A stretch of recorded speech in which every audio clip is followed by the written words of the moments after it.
In this episode, we talk about Charles Krauthammer, the Pulitzer Prize-winning racist and op-ed columnist who wrote for the Washington Post for over 3 decades. We look at work from his self-selected Best Of collection, Things That Matter, which deals with his worship of denial, his false erudition, and his racial theories. Along the way, we learn about how op-ed columnists in America launder noxious politics into the polite mainstream. We're looking forward to showing you our most irritating subject yet. There's really nothing real. There is no real. And that's what's called the postmodern mentality. I couldn't resist the worst racist remark. The adventure of life justifies its suffering. I don't want to see him having political succubus with goblins. We'll do it live. Okay. Is Trump going to have babies with a goblin? We'll do it live. And turn against us like Darth Vader? Do it live. Now listen, you calling names you in your goddamn face, and you'll stay plastered. I was going to have a guest speaker, but the person I had invited in died. Some level of masochism. This is Helen. This is Sarah, Welcome to Odium Symposium. a podcast about the production of bigotry. First, we want to give a thank you to our new Odium connoisseurs. So thank you to Bit of Hope. Thank you, thank you, thank you. And thank you to Hazard Pay. Thank you. Just a reminder, you can join our Patreon at patreon.com/Odium Symposium for $5 a month. We'll read your message on the show, you'll get early access to episodes, and we're going to continue to produce connoisseur-only episodes from time to time. Mostly, though, you're just being nice to us. Also, all listeners are welcome to join our Discord. You can find a link for that in the description. Helen, have you heard of Charles Krauthammer? No. Oh, okay, I'm excited. This is going to be so good. He is someone who mastered the op-ed form. His fame and acclaim as a practitioner of the op-ed form were such that if you pop open the Washington Post or the New York Times or the LA Times or whatever op-ed page, the regular columnists you see are quite likely to owe at least a stylistic debt to him and probably an intellectual one as well. I only read op-eds from Adrian Chiles, so I'm I'm going to just imagine that he's that kind of guy and be happy. And we can end the episode here, right? Absolutely. I'm so excited to disappoint you. Helen, I don't need to make your life any worse. Goodbye. Goodbye, sweet princess. Yeah. God, I love Adrian Chiles. Like, we should try to reach out. He would be great to have on the pod. You know who I'm talking about, right? Yeah, I know who you're talking about. He's the guy who's like, I'm tired of hot dogs that are a little too crispy. Yeah, he's the guy. He writes incredible op-eds for like The Guardian, a couple other places, and he's really, in my mind, mastered the op-ed. The one that I always remember that's my favorite is, I have a question for delivery men. Do you need to use my bathroom? Yeah, there's like a gentleness. There's an everyday quality to everything he does. We're not going to get that here. No, I'm imagining not. I mean, this is Odium Symposium. We should do Child's Symposium. That should be a thing. The Good Vibes podcast. Yeah, that would be like the cozy core version of the podcast. All right, so the thing that got me interested in doing an episode on Krauthammer is this 2013 book, which I'm going to send you the cover of. Okay, I'm stealing myself. Oh my god. Okay. Things That Matter, 3 decades of passions, pastimes, and politics. And then a picture of a guy who, I don't know how to describe how this guy looks without like being unnecessarily mean. Like my first thought was like, if I saw this guy in a bar, I would like cover my drink and walk away. But he doesn't actually look creepy in that way. He just like looks like he's about to like explain something to me that I just don't care about. Yeah, there's something a little bit pretentious just to his appearance on this cover. He's looking at you directly at the camera with sort of like this smug look. He's got a big book, you can't tell what it is, open in front of him, and a notepad that he's been taking notes on the book in. He looks very conservative. He looks kind of stuck up, pretentious. Yeah, like I don't think there's anything about his like specifically about his appearance except that he's like really trying to look important here. He's really trying to look serious. This book was definitely a hit. It sold over 1 million copies. It was the #1 nonfiction bestseller for 4 straight weeks. Both of us spent a bunch of time just trolling around shitty used bookstores for material. All love to shitty used bookstores. I've seen several copies of this while doing that. This consists of about 350 pages of his past op-eds and also some speeches he gave. I did a lot of other reading about this guy, but I will almost exclusively present material that's from this book, because this is his big retrospective at the end of his career, and what he chooses to put or not put in it says a lot. So first I'm going to give you some background. He was born in 1950. His parents were both Jewish refugees from the Nazis.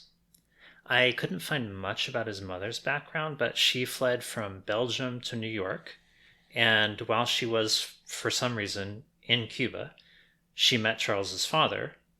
His father was an originally Austro-Hungarian lawyer. I don't know exactly where the money came from, but the family is filthy rich. So Charles grows up rolling in cash, and that just never stops for him. His parents go live mostly in Montreal, and he does his undergraduate at McGill. And it's there that he has his first experience as a journalist. So this is from the introduction to Things That Matter. My first published article was a short, pompous editorial in the McGill Daily titled End of the Monolith. I got to write the equally pompous headline because I happened to be my own editor. It was a month into my senior year at McGill and my first day on the job as editor-in-chief. A week earlier, the student council had fired the previous editor on the grounds that the paper's mindless, humorless Maoism had rendered it unreadable. Yes, Maoism, Stalinism being too moderate and lacking in romance. This was, after all, the 60s. A search was launched for someone not loony left. The roulette wheel spun my way. By today's standards, I would have been considered a centrist, but on a 1969 campus that was considered a fairly exotic, somewhat reactionary political orientation, so I decided to issue a manifesto clarifying the new management's creed. It was simple. The paper was now open to all points of view. The Daily is under the present editorship because it is committed to publish a pluralist paper, I wrote. Not only would dissenting and critical analyses be actively solicited, but henceforth, newsworthiness would be determined by no single ideological standard, or as I phrased it, by no one historical paradigm. Thomas Kuhn having made the notion of paradigm shift too voguish for any self-respecting 19-year-old to resist.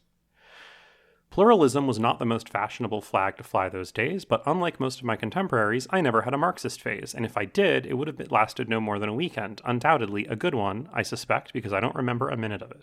Wow. It's so funny that these ideological diversity guys always somehow write exactly the same thing over and over and over. You'd think that the ideological diversity could maybe produce some actual diversity, but it's always the same thing. It's always the accusation of the campuses are loony left. I mean, even loony left. I know, it's really trite, just so right? boring. You know what really jumps out at me here? He's a conservative diversity hire. From his very first experience. They fired the head of the student newspaper because he was too left, and they were like, we gotta go get a conservative to write opinions and edit for us. Is that not exactly how all these mediocrities get hired at all the legacy media outlets? Yeah, but they're always pitched as these diversity hires, but then it's because you actually want that to be the only published point of view. I don't know. I don't really buy that. I mean, okay, I'm not an expert in the history of McGill. Maybe somebody can say, actually, McGill really was whatever. But I don't really buy that, McGill campus in the 60s was actually this, powerhouse, ideological powerhouse of Maoism. To be clear, when I say diversity hire, what I actually mean is just, he was a recipient of wingnut welfare, or just, the many benefits that accrue to someone who's willing to put bigoted and conservative shit out there. People who are higher than them in the power structure look down and they're like, oh yeah, this is the guy we want running stuff. I already hate this guy. And I feel we actually both do have this ideological diversity in people we talk to, right? I'll talk to Maoists, but also Marxist-Leninists and also anarchists and Hoxists. There's all these different perspectives that I'll listen to. I'm not committed to one paradigm. But I doubt this guy could tell you, what the difference between Maoism and Stalinism is, even now, right? His gloss on it is that Maoism is, more romantic, which is extremely racist, by the way, right? To say that it's more romance, all you're saying is, there's this layer of exotic Orientalism to it. That's not actually the actual difference between Maoism and Stalinism. This guy could not give you an account of the Sino-Soviet split. I guarantee that.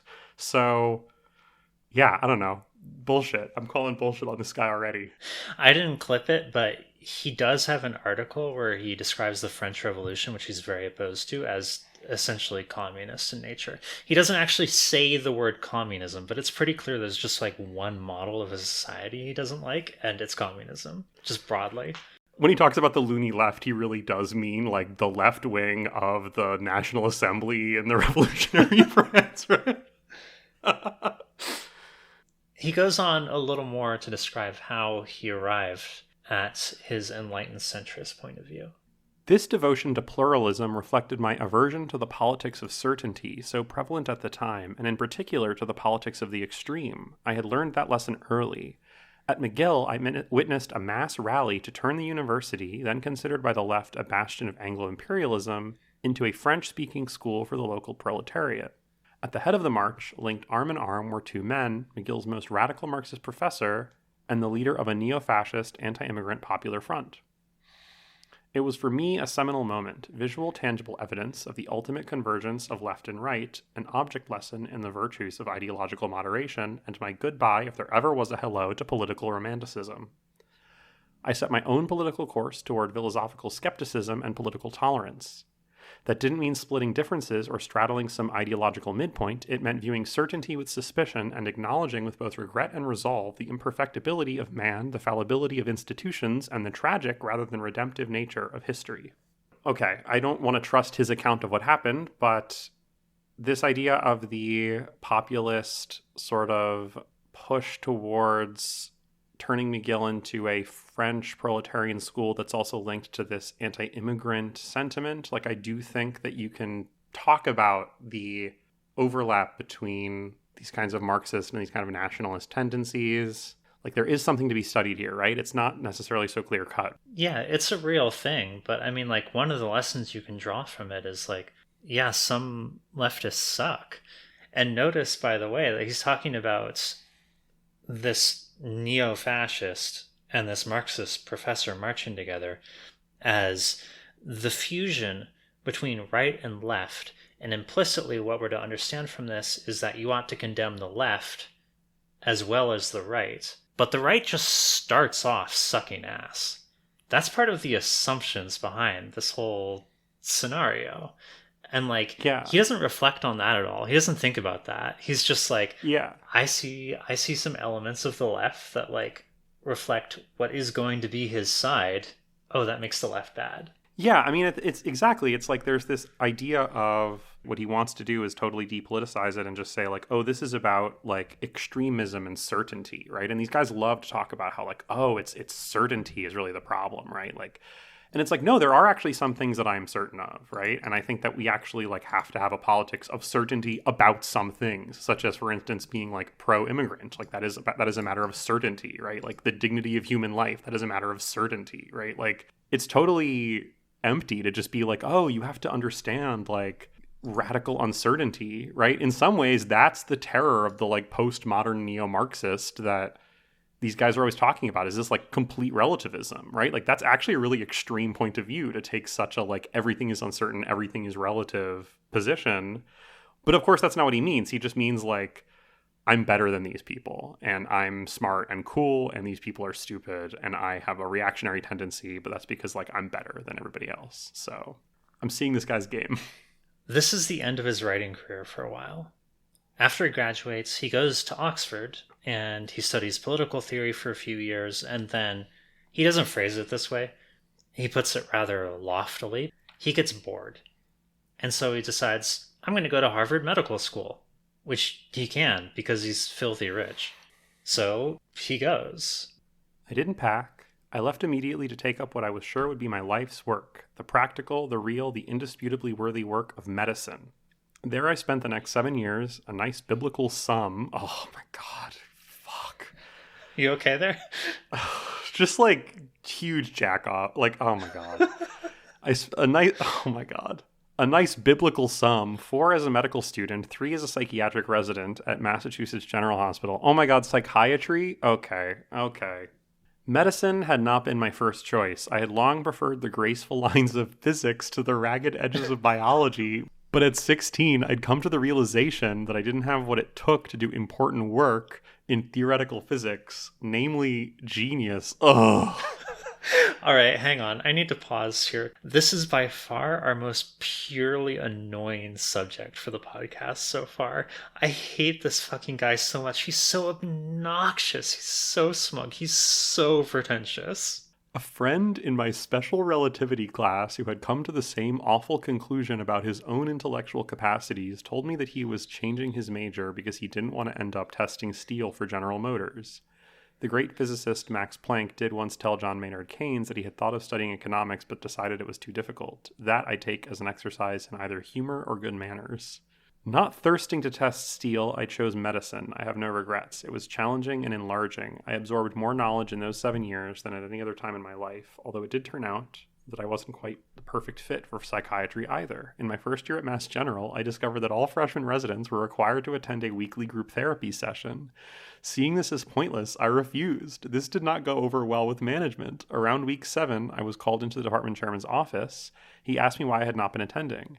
Because I came here to give therapy, not get it, I said. You're just in denial, he protested loudly. Of course I am, sir. It's the best defense mechanism ever invented. Why, I'm a master of denial. I should be a professor. I could give a course in denial. I was enjoying the riff, but the chief was not. He cut me short. Attend the sessions or leave the program. Having few marketable skills and fewer prospects, I attended. But for the remaining 20 or so weeks, I said nary a word in the group. I was occasionally asked why. I am in denial, I explained. This is like so annoying. The reasons that psychiatrists and therapists in general, psychologists, like need to attend therapy themselves seem obvious. You need to be aware of your own shit in order to like be able to like do therapeutic work. And like it can be upsetting to be a therapist. And if you are processing your own stuff that you haven't thought about or dealt with in therapy, that is like while you're trying to give someone else therapy, like that's really bad. So you need to like actually like be aware of yourself in some way, and this in a way that this guy doesn't seem to be at all. Alternative explanation of the situation: you can just be snotty. You're rich, you can get away with it. What is he talking about? Having few prospects. I felt like I had to stay in the therapy group. He doesn't need prospects. Well, okay, when he says prospects, he doesn't mean like I'm going to be on the street starving. There's no way that would happen, right? What he means is that he doesn't want to be a fail son. And he's like running out of time. He's already tried a bunch of things. He's tried like being a physicist, right? He's like realized like, oh, if I try to do something and it turns out that I'm just kind of shit at it and don't do so well, like I'll be a fail son and then I'll feel bad about myself. So like that's why he went to Harvard Medical School, because like that's important work, right? Like he means few prospects to not feel like a piece of shit. He did feel his study of political theory at Oxford didn't have enough impact in the world, that sort of thing. Yeah, and it's like, okay, cool, man. Like, you know, one way I think about this excerpt, I'm amazed that he doesn't mention Feynman very much in this book, because he is absolutely doing a Feynman bit here. Yeah, he really is. I'm thinking a lot of like the map of the cat. Like it's exactly that shit. Feynman, in his book, Surely You're Joking, Mr. Feynman, which when I was an annoying undergraduate, I read the first half of, and I was like, wow, this guy is so cool. And then I read the second half of, and like, luckily he gets so over the top obnoxious that I was like, oh, wait a minute, never mind. But there was a brief period where I was like, ooh, Feynman, this guy's so cool. And basically, he just tells a series of anecdotes that are centered around making him look like hot shit. And so one of them is basically he like started taking this graduate biology seminar while he was doing graduate physics. And he had to like present this paper. And so he goes to the library to ask for like, oh, I need to like get the anatomy of a cat, but he calls it the map of the cat, and the librarian is like, oh, you mean an anatomy? And he was like, well, I thought it should be called a map. And like he's just like being a shit to everyone, and then he does the presentation and he like starts drawing the anatomy, and they're like, yeah, dude, we all know this. And he's like, and now I understood why I was able to so easily join the class, because like they all spent all this time like wasting all this time memorizing shit they didn't need to know. And it's like, I don't know, dude, like they're biologists, like they probably should have, I don't know, like it's just like stories designed around making him look cool that if you just like think for 10 seconds, you're like, oh, actually, no, there's like a really good reason why that's set up that way. After these 7 years, he gets bored. Again, this is not how he phrases it, but it's pretty clear that's what happened. One of his professors is going to Washington to work for the National Institute of Mental Health. Charles begs to be taken along, and it works. Somehow, while he's in Washington, he schmoozes and meets Marty Peretz. So Peretz, who I don't want to say too much about because he's a probable future episode subject, was the editor for the left liberal publication, The New Republic. And he was famously a hardcore racist imperialist. Consequently, The New Republic was, and I really have to emphasize this was the perception at the time, famously racist. And Krauthammer starts writing for them. Soon thereafter, he gets hired as a speechwriter for Jimmy Carter's vice president, Walter Mondale. In the upcoming election, Mondale gets obliterated, but it's too late for the rest of us. At this point, Krauthammer's pundit career has reached escape velocity. 7 years into it, he wins the Pulitzer Prize for commentary. And he spends the rest of his life writing for tons of different publications, but in particular, the Washington Post. I don't think I ever realized before that there was a Pulitzer Prize for commentary. That's so funny. We're giving you an award for having takes. Like, the look of despair on your face when I mentioned that, it was very real, Helen. Okay, yeah, that's bad. I wish this guy had like gone to therapy and taken it seriously or something. Not that would have made him a better person, but maybe he wouldn't have ended up as a pundit.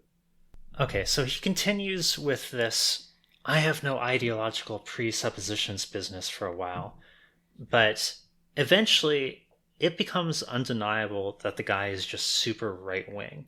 And honestly, it's kind of bizarre that he managed to keep up the facade at all. In a bunch of his columns, he'll describe incidents where other writers for the New Republic are like, dude, you're clearly like secretly right-wing. We know. And he's just like, oh, but I hadn't had my awakening into the true ideology yet. This was fake the whole time. In this false self-mythologizing, he has to explain how he went from the New Republic and Mondale to just being openly right-wing, which is where he'll end up settling. I feel like we need a new classification system for our guys, right? Like we have this like big system, but really there's just like there's two types of bigots. One of them is Barry Weiss. The other one I haven't figured out yet. But this guy is just Barry Weiss again. Like how is like half the guys we do are just Barry Weiss? Like, okay. The Cold War contingent of the Democratic Party essentially disappeared. As someone who had never had any illusions about either communism or Soviet power, I gave up on the Democrats. On foreign policy, as the cliche goes, I didn't leave the Democratic Party, it left me. You can't say it's a cliche and then say it like you're doing the cliche. Like, it's like, why is it a cliche? Oh my God.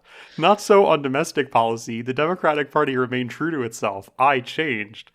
The origin of that evolution is simple. I'm open to empirical evidence. The results of the Great Society experiment started coming in and began showing that for all its good intentions, the war on poverty was causing irreparable damage to the very communities it was designed to help. Charles Murray's losing ground was one turning point. Another more theoretical but equally powerful was Menker Olson's The Rise and Decline of Nations, which opened my eyes to the inexorable institutional sclerosis that corrodes and corrupts the ever-enlarging welfare state. The 80s and 90s saw the further accumulation of a vast body of social science evidence produced by two generations of critics from James Q. Wilson to Heather MacDonald, writing in the Public Interest, The City Journal, and elsewhere, on the limits and failures of the ever-expanding Leviathan state. This is wild. This is, like, actually crazy. Like, holy shit. I know, right? I became right-wing because I saw the effects of the growing welfare state in the 80s and 90s. Like, that's not what was happening in the 80s and 90s. Like, the 80s and 90s saw this huge propaganda push to create all of these different, like, racist and classist narratives about why welfare doesn't work. And he's describing, like, the effects of that propaganda by, like, Reagan and Margaret Thatcher, but also, like, I mean, Charles Murray, who I'm assuming you might have something to say about Charles Murray, like, he's describing that as empirical evidence when it's like, it's not empirical evidence. He's talking about, like, a body of political propaganda that was, like, very openly crafted. Oh my God, this is just terrible. Menker Olson is, like, he's basically respectable as far as an economist goes. I think he's actually in there to distract from the other three people he named: Charles Murray, James Q. Wilson, and Heather MacDonald. Those are white nationalists. Yeah, I didn't want to step on your toes glossing those because I figured you probably had a gloss for those three, but like that's a crowd. That's a real, holy shit. Okay, so Charles Murray they have their own bell table curve at the Odium Symposium. Yes, absolutely. They're in the corner there. They're sharing a bowl of wine. They're not letting anyone with slightly dark skin near them. Like they're absolutely. Boys, stay away from the sangria bowl. Charles Murray wrote The Bell Curve, among many other racist tomes. He is a straight-up race scientist. Heather McDonald. I don't know if you can even call her a race scientist. Does she even pretend to be a scientist? I'm not sure. But, like, she works for Christopher Rufo right now. Like, if you want to get a sense of what her fucking deal is. James Q. Wilson is the originator of broken windows theory. I looked up an essay by that guy on black crime rates, and let me tell you, Helen, it was not good. I didn't realize he was like the originator. Like I knew he was like a racist policing guy, but I didn't know he was like he invented. That's crazy. I love that. Like, yeah, absolutely. This is just like this is a symphony of dog whistles. But yeah, tying that all together, like there was this like cultural push and movement to tell these narratives about the links between race and crime, how to handle poverty, like all these different things. And then to say this was the growing empirical evidence is, I mean, it's just straightforwardly wrong. Like it's just obviously stupid. And yeah, this is wild. This is really out there. This is a few pages into the book. I hit this and I was like, oh, he's a white nationalist. Like he's crypto, but like he just is. Do you think his public reception reflects that? No, because the thing is that because he says he's not ideological and because he says he's a centrist and he resists certainty, it would be rude to call him a racist, first of all. And second of all, he's probably doing politics the right way, if you know what I mean. Okay, I'm going to play you a clip. I was trying to find one of his appearances on The Daily Show, and this was the best I could dig up, which is Laura Ingraham playing a clip from The Daily Show. And that actually kind of works better. Show that I had not seen until just before this show tonight. I'd like your reaction and your thoughts. Let's watch. 30 years. Do you ever look back on some of these writings and think, what was I thinking? It's worse than that. Good. When the worst part of writing the book was going all the way back and reading the million words I've written. I couldn't believe I'd written some of that stuff. So there's been what's the growth process been like? The growth process? Yes. Well, I was once a liberal. So the early writings showed hope. And then came change. Okay, so first off, there's Jon Stewart being his usual, like, you know, brutal interviewer, cutting right to the heart of the matter. Just doing a little playful banter with this guy, you know? Don't be under the impression, by the way, that the interviews you see on, like, The Daily Show or whatever talk show are unscripted. They are absolutely scripted. God. Second, you can kind of see in miniature this whole dynamic where Charles Krauthammer is talking to, like, some lib guy, and they're exchanging pleasant bon mots. And then over on the conservative show, they're playing the video, and they're laughing at the fucking liberal for being taken in by all this shit.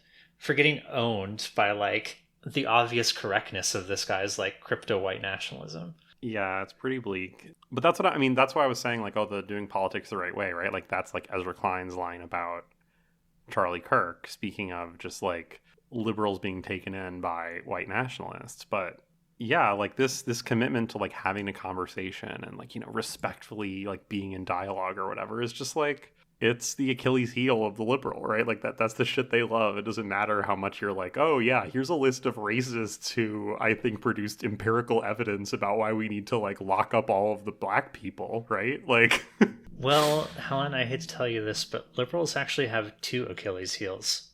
I mean, they're kind of all heels, but yeah.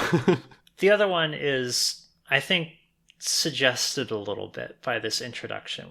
This is how the book starts, okay? What matters?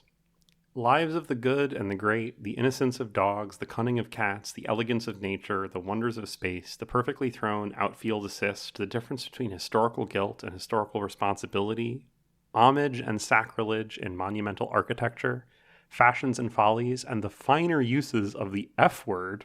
What matters? Manners and habits, curiosities and conundrums, social and ethical. Is a doctor ever permitted to kill a patient wishing to die? Why, in the age of feminism, do we still use the phrase women and children? How many lies is one allowed to tell to advance stem cell research? What matters? Occam's razor, Fermat's last theorem, the Fermi paradox, in which the great man asks, with so many habitable planets out there, why in God's name have we never heard a word from a single one of them? These are the things that most engage me. They fill my days, some trouble my nights, they give me pause, pleasure, wonder, they make me grateful for the gift of consciousness, and for 3 decades they have occupied my mind and commanded my pen. I don't claim these things matter to everyone, nor should they. I have my eccentricities. I've driven from Washington to New York to watch a chess match twice. That's not, like, does he mean DC? That's not that far of a drive. Okay. I've read Stephen Hawking's A Brief History of Time, also twice, though here as a public service to reassure my readers that this most unread bestseller is indeed as inscrutable as they thought. All right, so that second Achilles heel of the lib is pseudo-intellectualism. God, and like emphasis on the pseudo. Oh my God. Helen, how many deep thinkers do you think are spending their nights tossing and churning thinking about Fermat's last theorem? A few mathematicians in the world.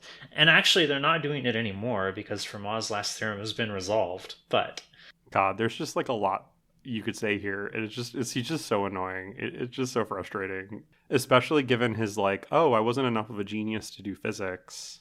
This willingness to just opine on a range of things, right? Like part of the problem with the pseudo-intellectualism, this thing about like, why in the age of feminism do we still use the phrase women and children? Like lies advanced to tell stem cell research, right? He's talking about like real political questions that like affect people's lives that he thinks it's like his place to just sit and, you know, philosophize about, right? And he thinks like, oh, like I don't have the genius to do theoretical physics. Well, maybe that's because like in theoretical physics we have like actually enough of a structure where somebody can like say like, hey, that thing you're saying doesn't make any sense, right? But like somehow he's found the realm where you're allowed to just like say whatever bullshit you want. Here's the start of his op-ed, The Pariah Chess Club.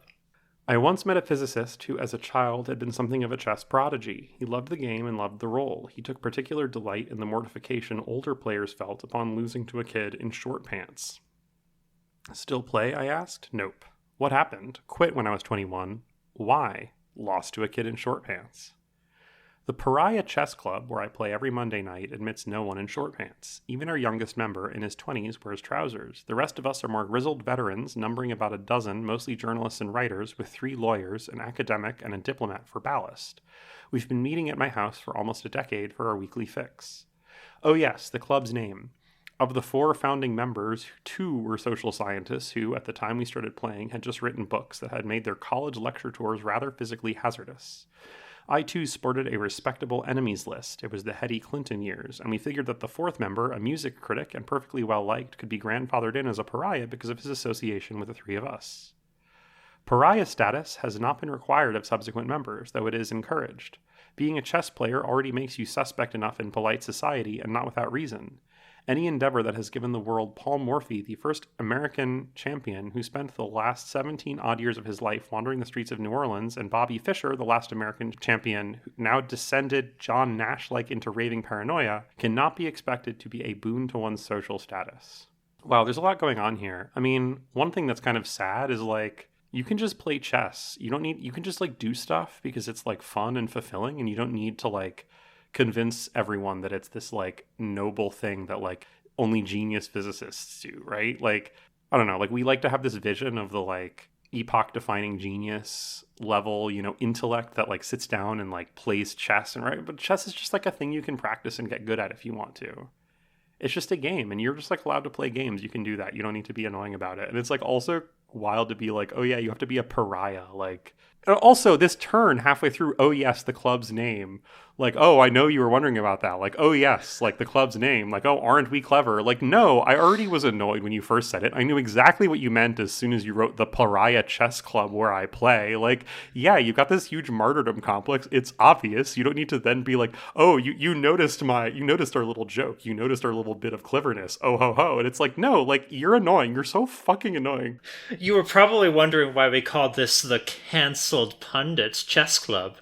Yeah, and it's also just like, it's the most like, I don't know, like, you know, the opening of a movie, right? Like the opening of a trailer or something where they'll show you like, you know, some crazy scene and then like freeze frame. That's me. You're probably wondering how I got here. Like, it's that same affect. Like, it's just so like annoying. And it's just like, oh my God. I really like, by the way, another dog whistle to race scientists here. 2 were social scientists who had just written books that had made their college lecture tours rather physically hazardous. I know exactly what the books are. Yeah, I don't doubt the sincerity of his fandom of chess. This is like actually like a pretty consistent thread for him. But this was just so painful. I honestly just presented this to you to like make you mad. Here's what he writes about Woody Allen and Mia Farrow's custody battle. My channel surfing was arrested by the news reporter at the Manhattan courthouse recounting the day's doings at the Woody Allen-Mia Farrow custody fight. Testimony today, she said, focused on Woody Allen's lack of parenting skills.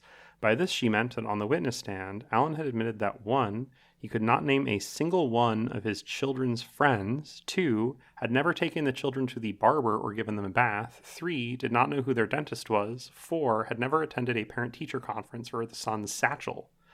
In fact, the 3 children whose custody he seeks had never spent a night at his apartment. Lack of parenting skills, one might as well say that Jeffrey Dahmer lacked interpersonal skills, or that Robespierre could have used some sensitivity training. The problem here is not some absence of technique, it is an absence of something far more basic, an instinct, a feeling, the normal bond that ties the average parent to his child. Allen's problem is self-absorption taken, as with most everything in his life, to the point of parody. Here is the artiste so jealous of his autonomy, so disdainful of attachment, that his children may not spend the night at his apartment, though this should not prevent the court from awarding him custody. Of course, given the alternative, the hysterical Miss Farrow, whose narcissism expresses itself not in a detachment but in a self-indulgence that acquires children like stray pets, Allen may turn out to be the better choice. The sight of these 2 vying for custody of that pathetic brood makes you wonder how a society that requires licenses for drivers manages without requiring them for parents. Okay, I feel like we just need to start off by saying that Woody Allen, who was in the Epstein files 17,000 times. I feel like I never get over this fact, first of all. Woody Allen was in the Epstein files 17,000 times. Yes, he's 17,000. One of Epstein's closest friends. He also, one of these kids, like, he raped one of these kids. Like, that's when the, like, Dylan Farrow, like, oh my God. That seems really important to this narrative, and is missing. He's and married to his stepdaughter. Like, this, I could see, besides the extreme misogyny on display in that last paragraph, I could see this op-ed sort of like making sense at the time as something to write. Again, this is in his 2013 end of career, like, best of selection. He chose this.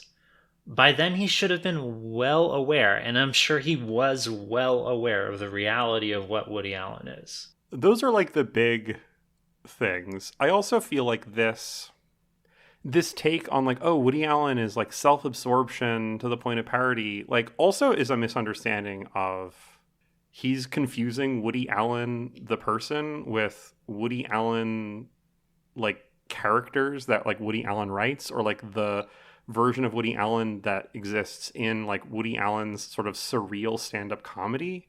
Like, this is not to put any judgment on like whether that stuff is good or not, but it's just like, it's also, you're kind of baby-brained if you're like, if you're watching a movie and then you're like, oh, that, like, okay, sure, like, it's a dude he is playing off his personality a bit, right? It's not quite, but like, watching Annie Hall and being like, oh, that main character, Alvy Singer, like, that's literally Woody Allen and, like, that's who he is as a person. Like, no, that's a movie he's making. Like, you actually need to, like, you got the fucking Pulitzer Prize for commentary. Like, don't you understand how criticism works? Don't you know what, like, a novel is? Like, don't you know what a movie is? They didn't just, like, follow Woody Allen around and then cut that together. Like, he actually wrote that. That's actually scripted. Like, he's telling a story. You're kind of an idiot. Putting that aside, I think Robespierre is very misunderstood, and I think comparing him to Jeffrey Dahmer is kind of insulting. Like, sure, did Robespierre go too far in some places? Yes, but he was right that the revolution was under attack by threats from without. Like, he made a lot of good points. Okay, he has an essay about how he hates the French Revolution in here, so I think he's a little biased. Okay, where do you think this op-ed goes from here? Okay, it's got to be something misogynist, because he's doing this turn towards misogyny more directly at the end. Let's say, okay, this thing about like requiring driver licenses for drivers but not parents, there's going to be some kind of like eugenics type misogyny argument happening, but I don't know more specifically than that. All right, let's see how your guess stacks up. The reason is that nature endows most people in all cultures with an instinctive parental feeling that translates into often clumsy, sometimes wrong-headed, but generally benign and benevolent care. The fact that the grotesque absence of these qualities in Allen could be interpreted as a lack of parenting skills shows how far we've gone in the belief in the mechanization of ordinary human feeling. Sexual intimacy, for example, a skill like any other, concludes Pulitzer Prize-winning journalist Richard Rhodes in his recent sexual autobiography. There are entire bookshelves of wildly successful manuals, How to Satisfy a Woman Every Time, 55 Weeks on the Bestseller List, to show how far from alone Rhodes is in this belief. Self-improvement through the acquisition of skill is, of course, hardly a new American theme. First mass-marketed by Dale Carnegie, it owes its popularity to the marriage of two powerful American beliefs, human perfectibility and the power of technology. Okay, I'm actually more confused about what? Right? This seems to have nothing to do with the prior content. That's because it doesn't. He just did this like big topic switch up in the middle, and he extracts another page or so from the theme, and then he's like, okay, wrote my op-ed for the week. Yeah, I could see what you mean by like contemporary op-ed columnists owing a kind of debt to this guy, because this reads like David Brooks. Like, this is basically how every David Brooks article I've read, and I've never finished a David Brooks article because he's the master at just like, they're so long. Like, you can put stuff online these days. They don't even care about how many pages it is, I guess. That shit keeps scrolling forever. And he'll start by talking about some theme about how like kids these days are not spiritual enough, and it's because of they phone. And then it just goes on, and he'll talk about like 5 different guys from the 17th century and why women need to fuck him more, and who knows, right? But like, yeah, this is classic. This is really, yeah, this doesn't make any sense. Yeah, no, he's an originator of a hack form, is what's happening. There's all these other irritating little mannerisms. Like, he loves to end an op-ed with this punchy one-liner, this snotty quip, often in the tone of like, oh, really, liberals? You thought you could pull the wool over the eyes of the rest of us? Guess not. Yeah, the bit we talked about earlier, actually, I thought about it a little bit later. The like, oh, like the cliche goes, and then saying something, like, strikes me a lot like Leacock citing a play to be like, oh, I'm scamming you? Like, I'm a pseudo-intellectual and you're falling for it, right? And yeah, also, it's the same like, vibe for sure.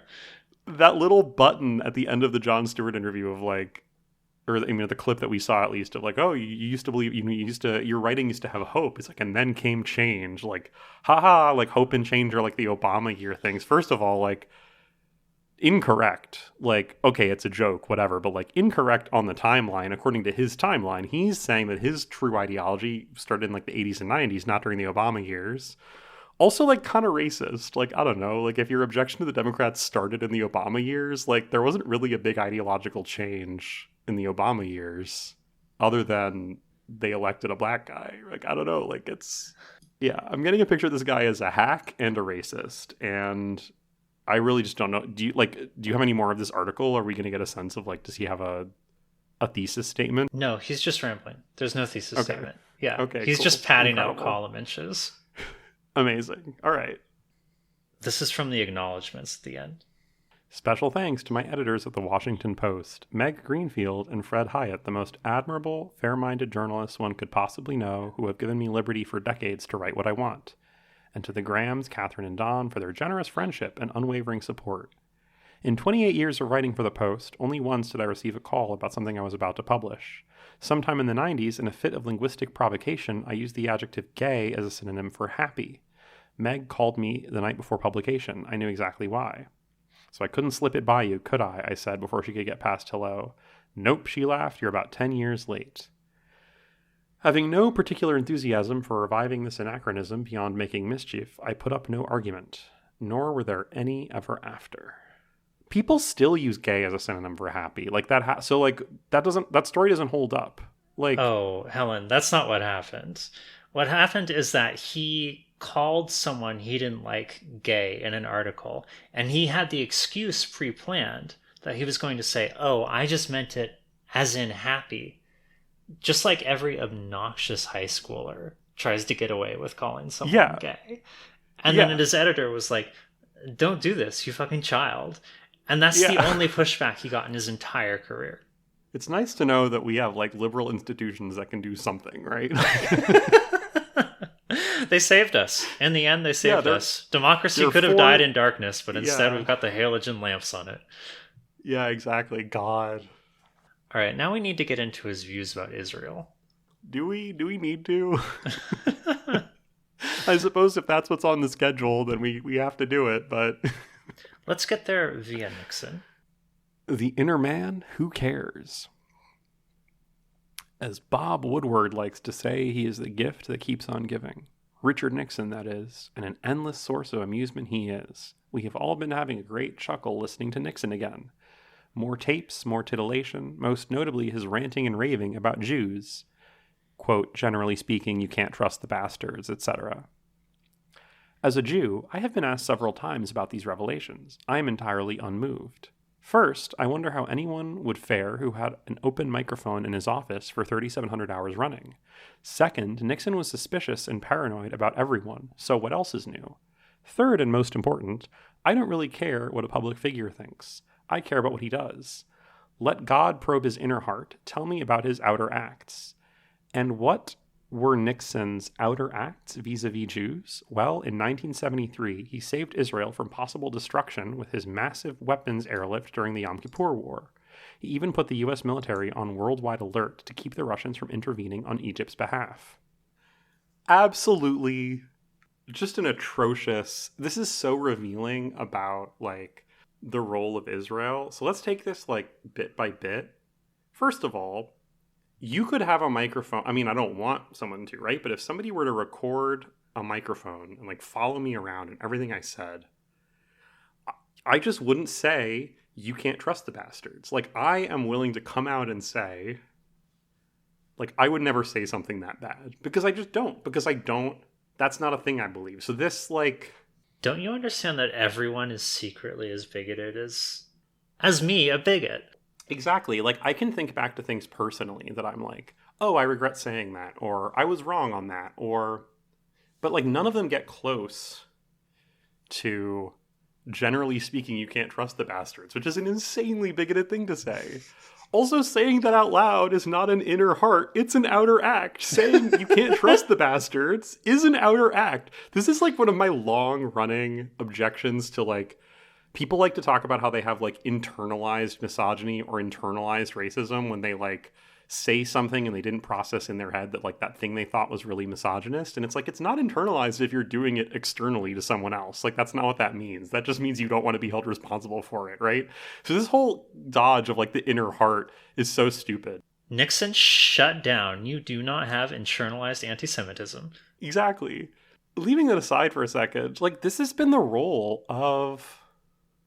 I mean, not the role. This has been, like, part of the functioning of Israel in American politics, right? And I want to, like, separate that specifically from, like, a lot of other massive problems that Israel has, right? But if we're talking about like the rhetorical role of Israel in American politics, it has functioned for decades as this like, you can do whatever, like be as anti-Semitic as you want, and as long as you like support Israel, like it's a get out of, you get out of it, right? It's a way of saying like, oh, I'm not actually anti-Semitic, right? I might say that like the Jews are a bunch of rat bastards who are trying to steal our money and sleep with our women and poison the race, right? But as long as I give money to Israel, I'm not really anti-Semitic, right? And like, yeah, it's so stark here that that's what's happening. Oh my God. Let's heighten this. The excerpt continues. I feel about Nixon the way I feel reading about Truman's occasional ethnic lapses. Ethnic lapses. That's like that's a really good euphemism. I gotta remember that one. In private, Truman was a man who still could use a word like slur for Jewish people, writes David McCullough, or, in a letter to his wife, dismiss Miami as nothing but hotels, filling stations, Hebrews, and cabins. So what? Truman remains a hero to Jews for having recognized the state of Israel at the crucial moment of its birth in 1948. Herb Stein, who died last month, was chairman of Nixon's Council of Economic Advisors. Reflecting on Nixon's Jewish problem, he wrote that he never felt anything but the most utmost respect and friendship from Nixon. Whatever Nixon's private thoughts, both in his personal relations and in his public actions as president, he was a friend of the Jews. Okay, this is like a joke, right? I can't be anti-Semitic. I put a Jew in charge of my money. Like, come on.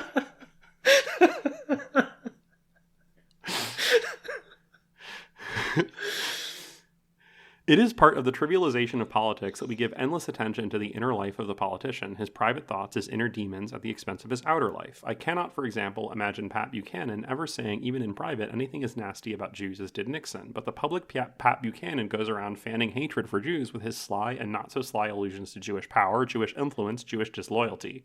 So who is the anti-Semite? I feel like there's a pretty easy answer to that question. Both of them. Yeah. Done. Like, you can just recognize that there's a couple types of anti-Semite.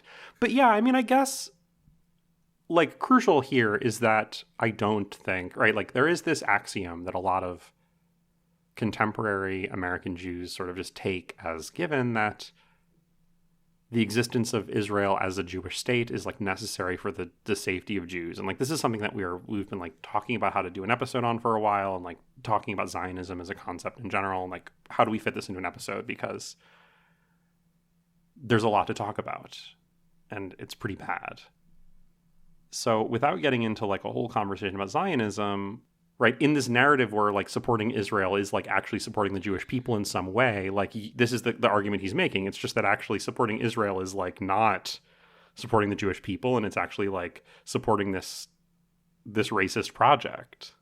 And like the reasons these guys have for supporting Israel is because like they believe in ethno-states, right? Like, yeah, there's this really interesting way that like Israel functions as this like hinge on which so much like contemporary liberalism is just lost into fascism, right? And like that's what we saw in the last election, is like the Democrats were just unwilling to come out and say like, actually, we're against genocide, and once you allow genocide into your heart, like, you're just lost. Like, so, you know, there is something to the idea that like I care less about like the words and, you know, like what's in someone's heart versus like their outer actions. Yeah, it's just like I just don't give any stock at all to like support of Israel as like as a saving grace. It just like makes it worse.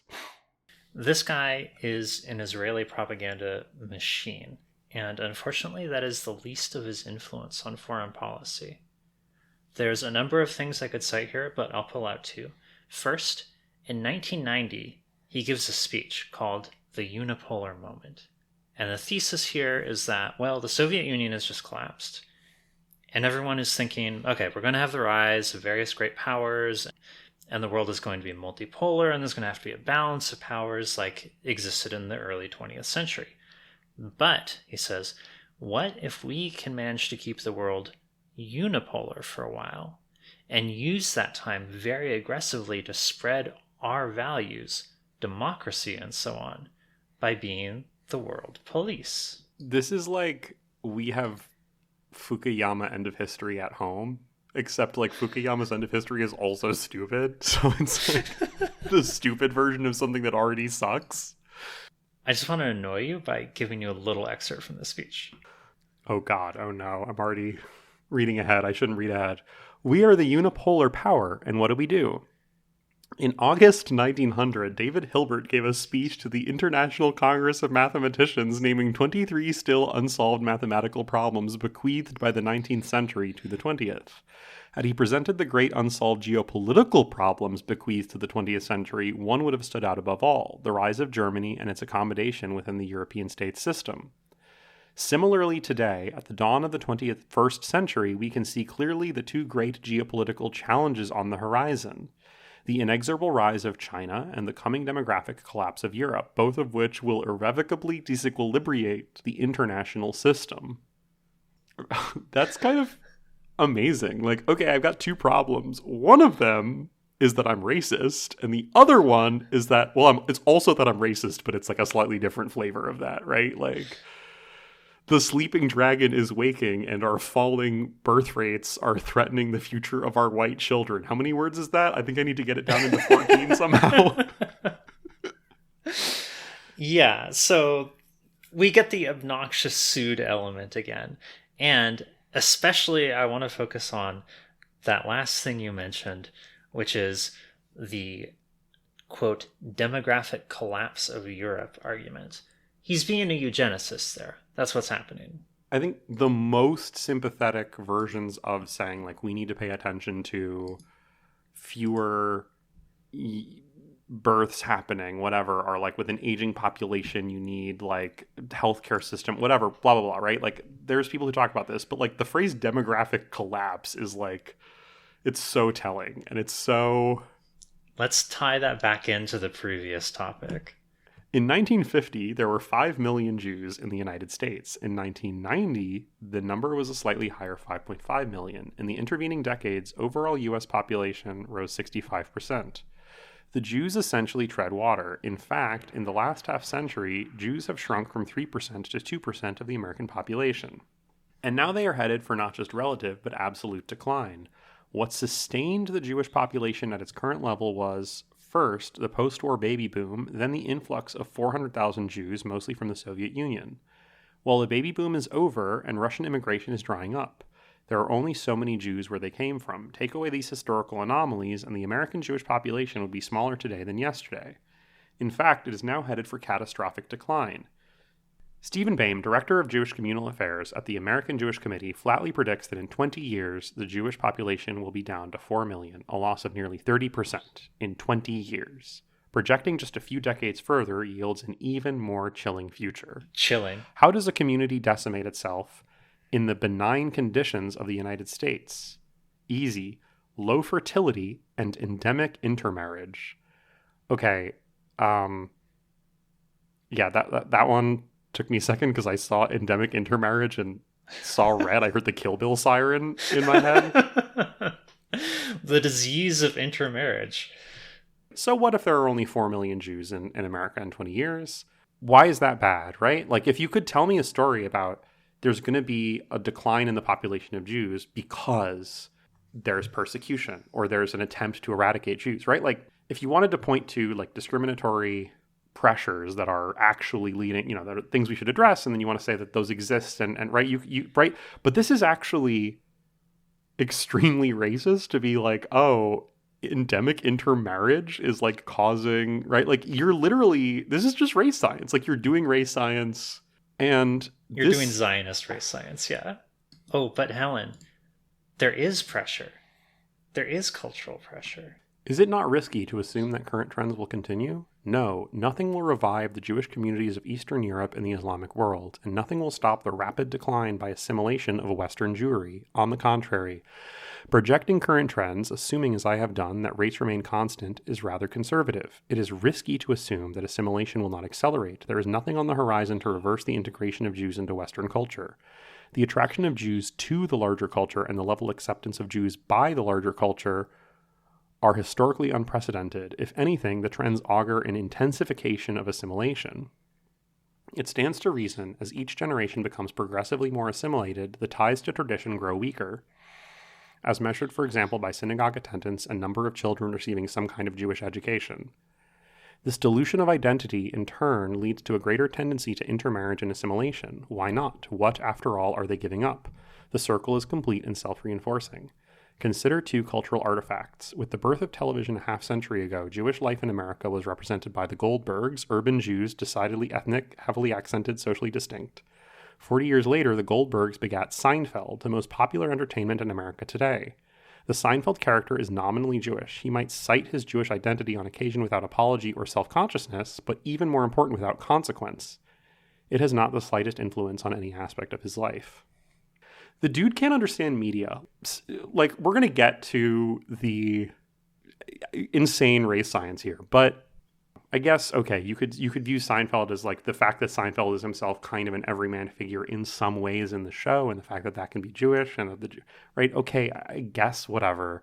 I still think it's a stupid point, but it just strikes me like this guy keeps citing media, but he doesn't seem to actually understand like what it is, or like how media works, like what fiction is. Like he thinks Seinfeld is a real guy, like in the same way that he thinks like the characters Woody Allen portrays are Woody Allen. I don't know, like there's two things going on there, and one is him just straightforwardly saying like the presence of this piece of media indicates something about the changing nature of Judaism within the Jewish population in the United States.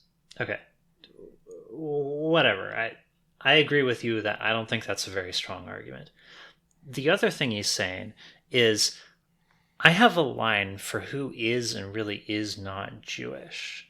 Anyone you might see on Seinfeld is on the other side of that line. They're not really Jewish. Sarah here, I just forgot to mention this during recording, but despite putting himself in the position of judge of who is and isn't authentically Jewish, Krauthammer himself was not only a secular Jew in the ordinary sense, but he also just described himself as not religious and not a believer in God.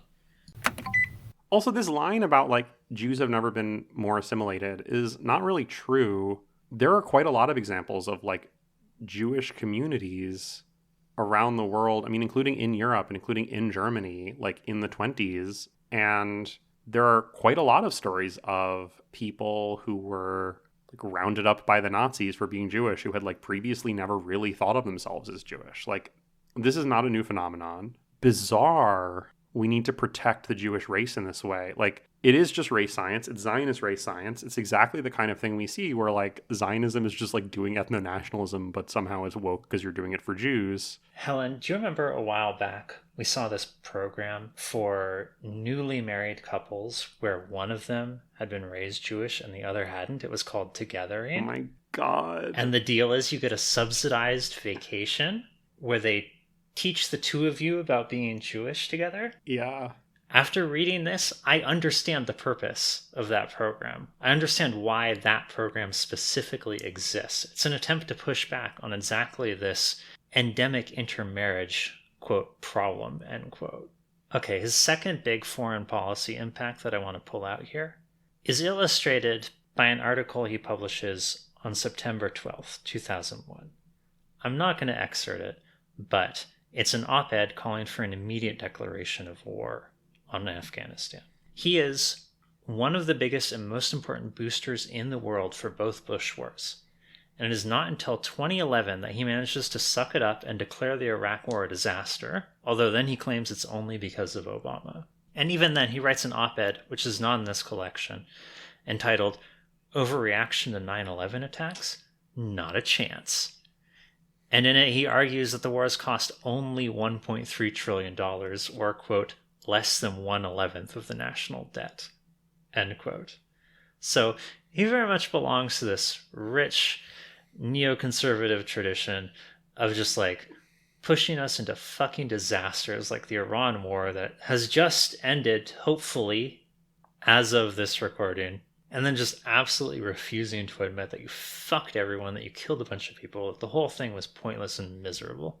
All right, there's one last topic I want to address before we close. There's an incident that happens to him and has like a big personal impact on him. He only mentions it once in the book. One of his pieces is a memoriam to Herman Lisko, one of his professors at Harvard Medical School. As for me, well, he made my career possible. Toward the end of my freshman year, I was paralyzed in a serious accident. Herman, then Associate Dean of Students, came to see me in intensive care. He asked what he could do for me. I told him that, to keep disaster from turning into ruin, I had decided to stay in school and with my class. If Herman had doubts, I would not have blamed him. No one with my injury had ever gone through medical school. He never showed it. He told me he would do everything possible to make it happen. He did. Within a few days, a hematology professor, fresh from lecturing to my classmates on campus, showed up at my bedside and proceeded to give me the lecture while projecting his slides on the ceiling above me. I was flat on my back in traction, but I'm sure Herman had instructed everybody to carry on as if such teaching techniques were entirely normal. He then went to work behind the scenes, persuading professors to let me take their tests orally with a recording secretary. I did not learn to handwrite for another 3 years, getting me transferred for my 12 months of inpatient rehab to a Harvard teaching hospital so that I could catch up at night with my class's second-year studies and rejoin it in third year. Persuading, ordering, skeptical attending physicians to allow their patients to be cared for by the student in the wheelchair with the exotic medical instruments, the extra-long stethoscope Herman had made for me, was a thing of beauty. Herman did all this quietly, without fanfare. At graduation, he took not only pride, but a kind of mischievous delight in our unspoken conspiracy. We broke no rules, but we bent a few, especially the stupid ones. I'm sure he liked that. I found that in memoriam, a little bit touching, even though he can't resist sneaking in a little, ain't I a stinker moment there at the end. Yeah, we bent the stupid rules. But also, it's so frustrating that it's always guys like this that get this support from professors. Wait, this story is going places, okay? Let me show you another article he wrote.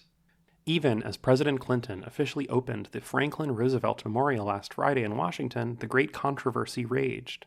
The memorial contains no statue of FDR in a wheelchair. Should it? The arguments pro and con are by now well known. One side points out that when a man has over 35,000 photographs taken of him and exactly 2 show him in a wheelchair, we can fairly conclude that he was intent upon concealing his disability. How odd, then, to honor a man by portraying him precisely opposite to the way he wanted to be seen. The other side argues that Roosevelt was merely reflecting the prejudices of his time. He needed to hide his disability to achieve high office. Had he lived today, he would wear his wheels proudly. However, the whole debate seems to miss the point. The very question of what Roosevelt would have wanted makes no sense. It depends on which Roosevelt. The real Roosevelt, President of the United States, 1933 to 1945? The answer is obvious. He did not want his splendid deception undone. And if by Roosevelt we mean Roosevelt today, i.e. a Roosevelt who had absorbed all the self-revelatory cultural conventions of our time, well then, of course he would bear everything. He would go on Oprah, indeed not just in a wheelchair, but hand in hand with Lucy Mercer. The point is not what some imaginary FDR would want, a question both indeterminate and unanswerable. The point is, which of these competing ideals, the restraint and reticence of the historical FDR versus the self-revelation and display of today's politicians that we would impute to a contemporary FDR, do we want to honor in a great national monument? All right, the op-ed is going to continue, but which side do you think he's going to come down on here? Well, given that he's given a correct argument in favor of not showing FDR in a wheelchair, by which I mean he has correctly summarized the arguments that people who don't want to show FDR in a wheelchair, and then created a total straw man by describing people who might want a depiction of FDR in a wheelchair as somehow imputing today's Oprah culture, right? The little sneer of, he'd go on Oprah. Given his portrayal of the two sides, I think I know which side he's going to come down on, and he's going to say we shouldn't show FDR in a wheelchair. I vote for reticence. The current statue, FDR in his wooden kitchen chair with casters, a great cape hiding the tiny wheels from all but the most observant visitor, captures perfectly Roosevelt's cloaking of his disability. At a time when our politicians are stricken with self-pity and given to sniveling, to quote Mary McCrory, what a balm is Roosevelt's attitude of defiant and dignified denial. This is an age in which both the Speaker of the House and the President of the United States cannot resist in dramatic televised addresses making pointed reference to their latest bereavement. This is an age in which the Vice President, in consecutive convention speeches, makes lachrymose use first of a son's accident, then of a sister's death. Noted one mordant wit, at this rate his wife had better not walk near any plate-glass windows.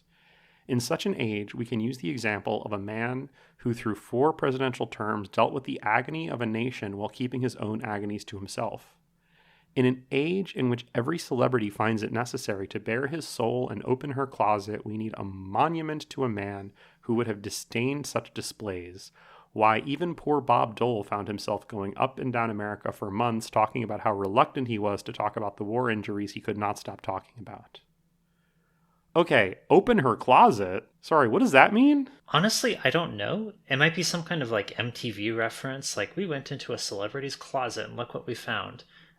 I can only guess. That has absolutely no cultural attachment for me.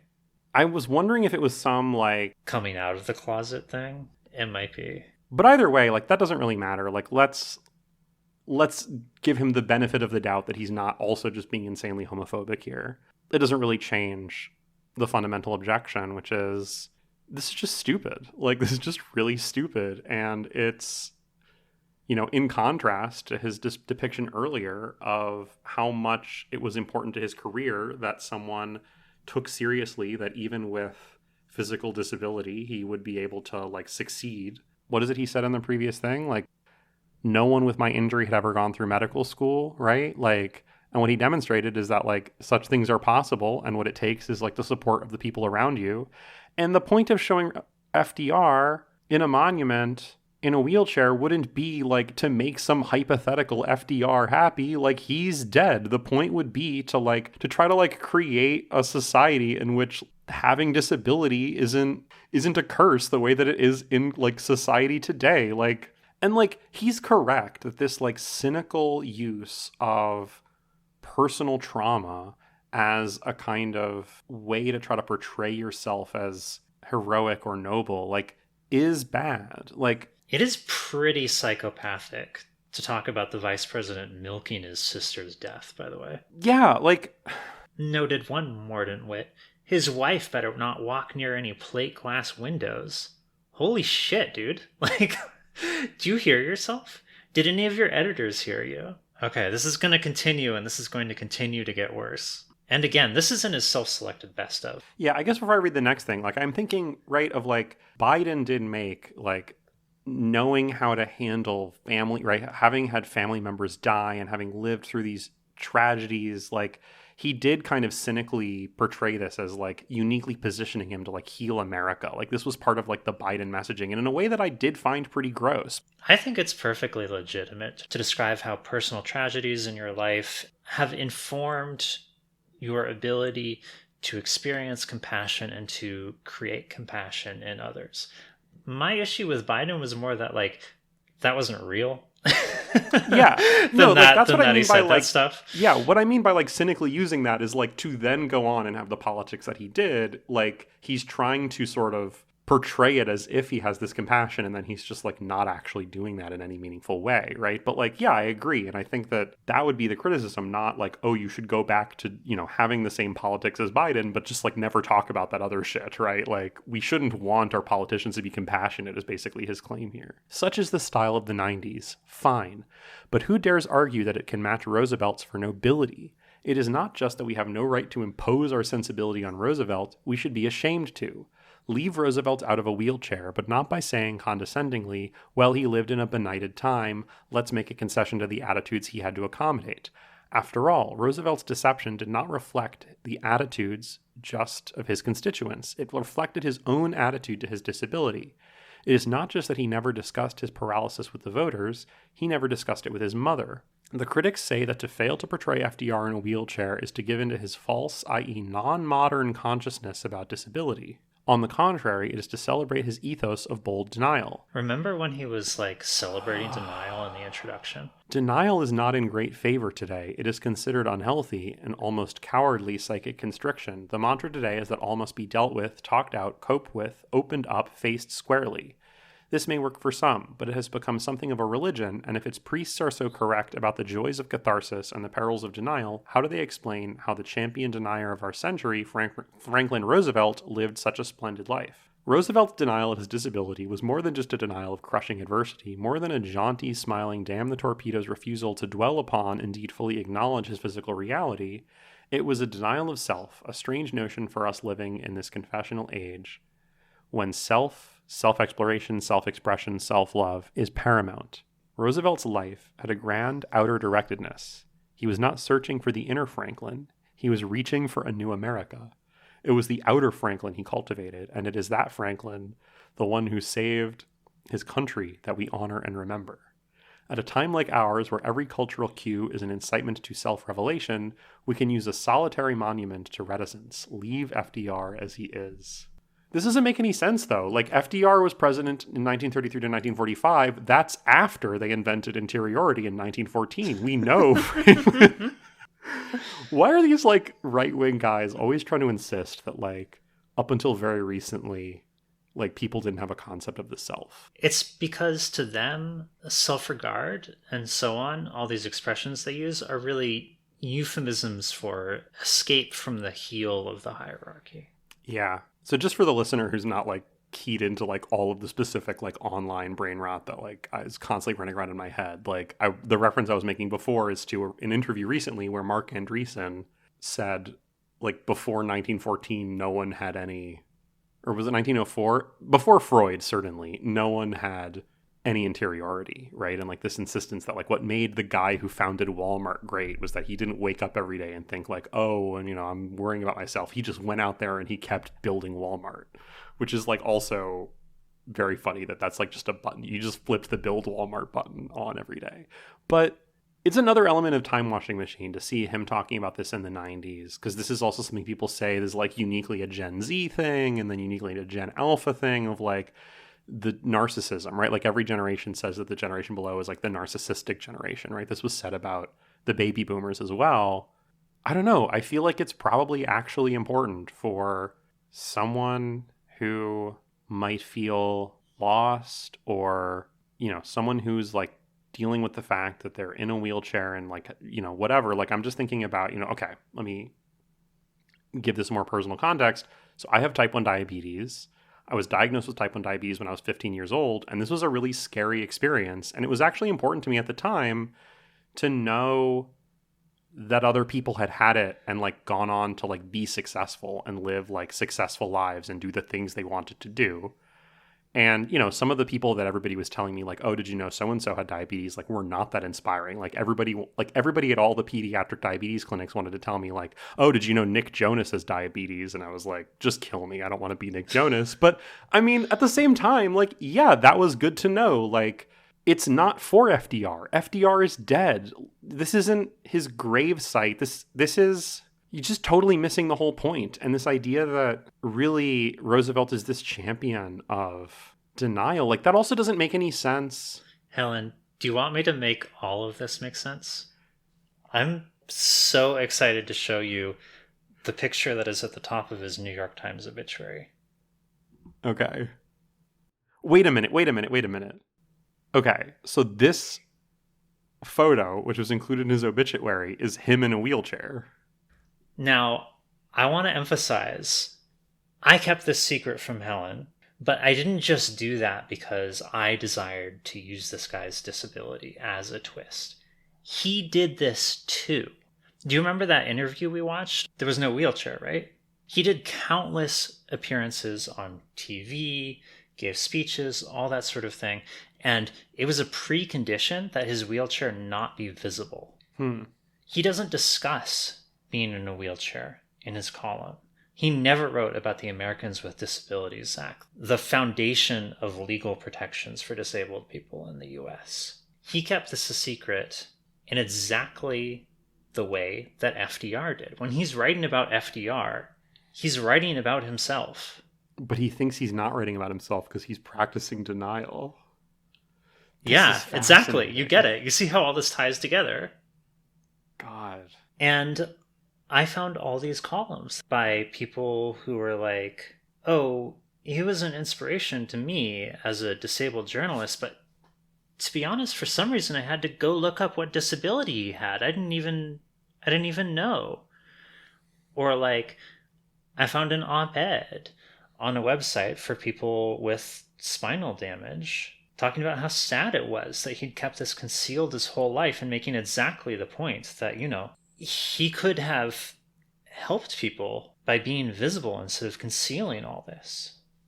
The first time I learned that he was actually disabled, having read this book cover to cover, was when I tried to look up his relationship with Donald Trump, and I found Donald Trump mocking him for his disability.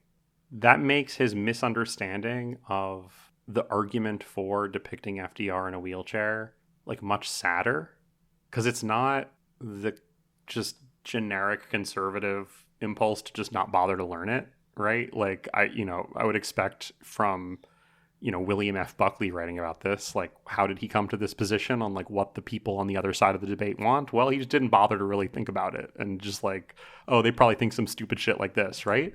But this is clearly something he's grappled with a lot, and he's come to this pretty self-loathing position. This also like casts a new light on the dude who's like, no, you have to go to group therapy. No, I'm in denial. I'm practicing denial, right?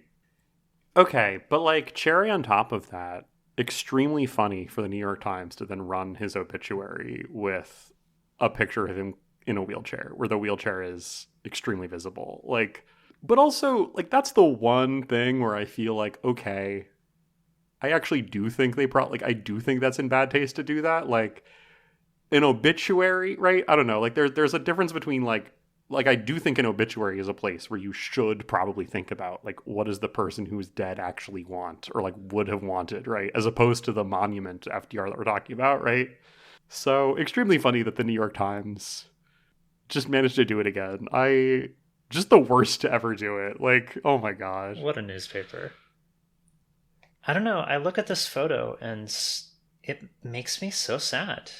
Not because he's in a wheelchair, but because seeing him in it when you so rarely see him in it when you're like looking through photos. This is one of the very few photos ever published of him where you can tell that he's in a wheelchair.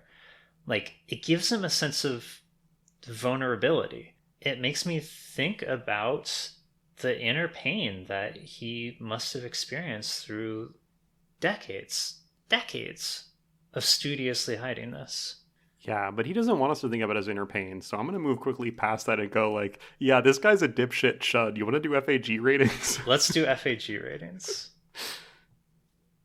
On this show, we use the world's most advanced system for the measurement of bigotry. We rate each of our subjects on a 3-part scale with a number from 1 to 5 for each. In exceptional cases, we might go up to a 6 or down to a 0. First, how ferocious are they? Second, how arrogant are they? Third, how gullible are they? Okay, so ferocity, I feel, is like pretty low.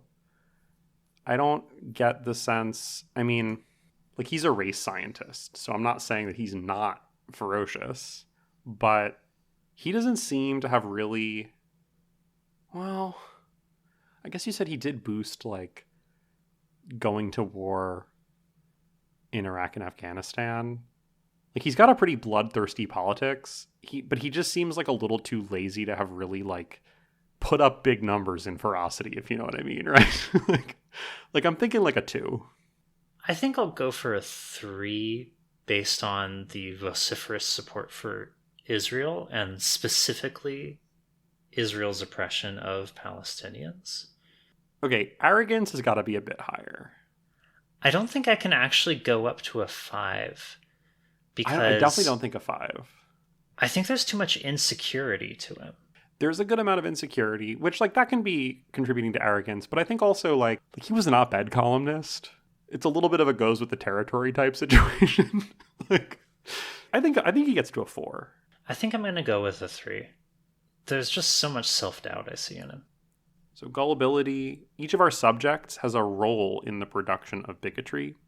A higher gullibility score means that they're inhabiting that role without any awareness of doing so, while a low score means they're hyper aware of their role. So I guess first we should say, like, what is his role in the production of bigotry? And it's kind of the role that a lot of op-ed columnists have. I think to kind of launder more extreme ideas into the mainstream and to provide a model for how you incorporate just wretched nonsense into polite discourse, right? The average person might want to go around and say, we got to do something about there's not enough white babies around and there's too many brown babies around, and how do we fix that? But that sounds bad. You can't be saying that in polite society. Luckily, what you can say is, I'm worried about endemic intermarriage and demographic collapse, right? Like, that won't, get you in trouble. So, well, it might get you in trouble on some of those loony left college campuses, as one person as one mordant wit pointed out. And he was really good at that. He was really good at writing that line. For example, look at that one time that he got in trouble. The trouble really just being like a call from his editor. It only happened once in decades. He knows what's up. Yeah, I think he's a 1, honestly, because I think he's aware of what he's doing. Yeah, I think he's a solid 1. Oh my god, all the little dog whistles and just like winks at the camera, being like, by the way, my friend here does a little bit of race science. Our little canceled chess club where, the race scientists like to hang out. And if you hang out with us, you don't have to be canceled, but it helps. He's so annoying. Any closing thoughts? No, this guy sucks, and he's sad, and I hate him, but he makes me sad. Yeah, kind of a depressing story. He doesn't want us to be sad for him, so, we can instead just laugh at him. God, what an idiot. All right, well, bye. There's really nothing real. There is no real. And that's what's called the postmodern mentality. I couldn't resist the worst racist remark. The adventure of life justifies its suffering. I don't want to see him having political succubus with goblins. do it live. Is Trump going to have babies with a goblin? We'll do it live. And turn against us like Darth Vader? Do it live! Now listen, you critter, I'll slap you in your goddamn face, and you'll stay plastered. I was going to have a guest speaker, but the person I had invited in died. Some level of masochism.